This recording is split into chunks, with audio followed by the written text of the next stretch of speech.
You're not choosing a product, you're choosing an emotion. Welcome to the second video in our module on cognitive biases. Previously, we saw how our decisions are shaped by mental shortcuts and by our social and cultural environments. Now, we are focusing on an even more powerful factor, emotions.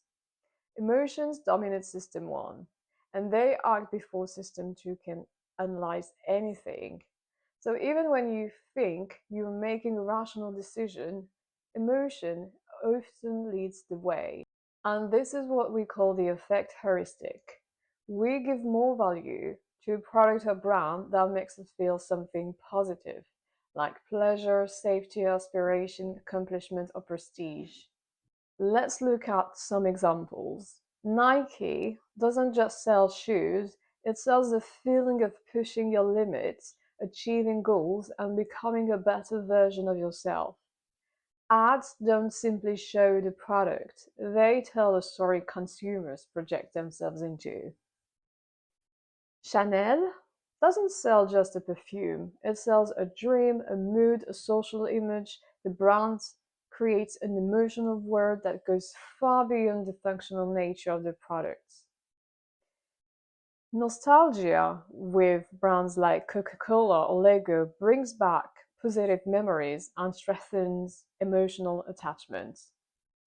And you also have Tesla or Dior, who use desire and inspiration to create emotional needs before logic even show up. But emotional biases don't only rely on positive emotions. Negative emotions shape our decision too.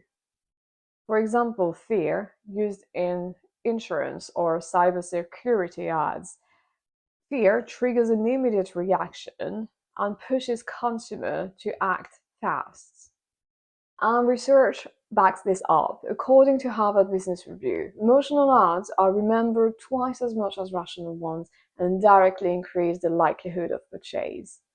And if we add Bourdieu's lens, we see that the emotions themselves are filtered by our habitus and cultural capital.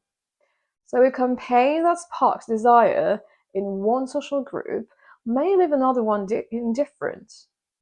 So this blend of emotion and social position is what makes advertising powerful and targeted.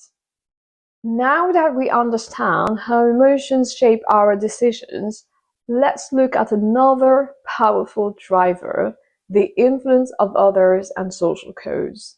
In the next video, we'll see how social and cultural biases guide our choices in ways we barely notice. And a quick questions before we end this video. If an ad uses fear or guilt to encourage action, which emotional bias is being tapped? I'd love to see your answers in the comments. And in the meantime, remember, combine emotion with social perception and you get an irresistible force in purchasing decision.